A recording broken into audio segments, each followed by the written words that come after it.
سلام، توی این ویدیو میخوایم برای ماکا کیک تولد درست کنیم. کنسرو مورد علاقش رو باز میکنیم و توی بشقاب براش میریزیم. ماکا عاشق این کنسروه. دیدی اومد. اگه اجازه بده البته. بعد سعی میکنیم شکل کنسرو رو همینطوری که هست نگه داریم و توی بشقاب برعکسش کنیم. البته اگه ماکا خانم اجازه بهمون بده. خب به هر سختی که بود من از یه قاشق کمک گرفتم و کنسرو رو توی بشقاب برعکسش کردم مثل یک کیک که البته یه مقدار شکلش به هم خورد ولی خب اشکالی هم نداره. موکا اصلا بهم اجازه کاری نداد، خیلی سریع شروع کرد به خوردنش و اصلا به حرفم هم حتی گوش نمی‌کرد. میگم موکا عاشق این کنسروه و خیلی دوستش داره.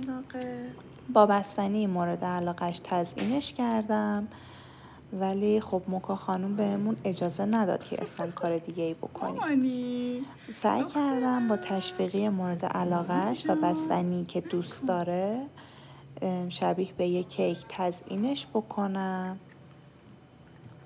ولی خب موکا همشو خورد.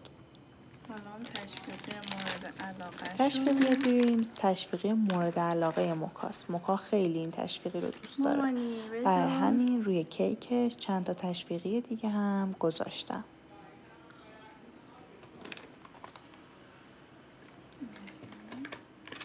حالا شمعاشو میذاریم. خب الان میخوام براش شمع بذارم که من با این بسته شمع خیلی درگیر شدم، اصلا راحت باز نمیشد و خب خیلی طول کشید که من بتونم شمع برای موکا از توش در بیارم. وقتی هم که من تونستم شمع رو در بیارم موکا تقریبا نصف کیکش رو خورده بود و اصلا به من اجازه نداد که بخوام ازش عکس و فیلمی بگیرم.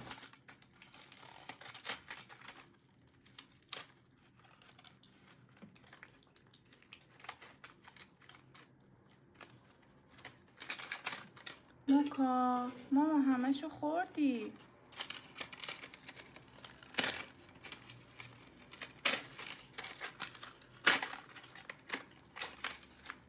دیگه داشتم تسلیم می شدم که خدا رو شکر تونستم شمع رو باز بکنم ولی خب چیزی هم از کیک نمونده بود. موکا همشو خورده بود ولی خب به هر حال کیک تولد موکا بود و مهم این بود که موکا خوشحال بشه و بهش خوش بگذره. سعی کردم همینجوری ازش چند تایی عکس بگیرم که خب خیلی موفق نبودم، موکا همکاری نمی کرد ولی خب به هر حال این تولد 1 سالگی موکا بود و ترجیح دادم که طوری باشه که بهش خوش بگذره. دوباره براش بستنی ریختم تا بیشتر کیف بکنه و همین دیگه. موکا همه کیکشو خورد و من نتونستم عکس و فیلمی ازش بگیرم. موکا مامان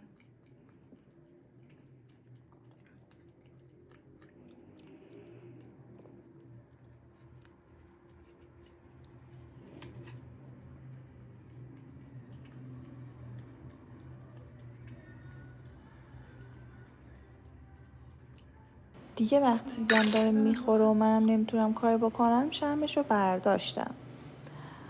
امیدوارم از دیدن این ویدیو لذت برده باشین.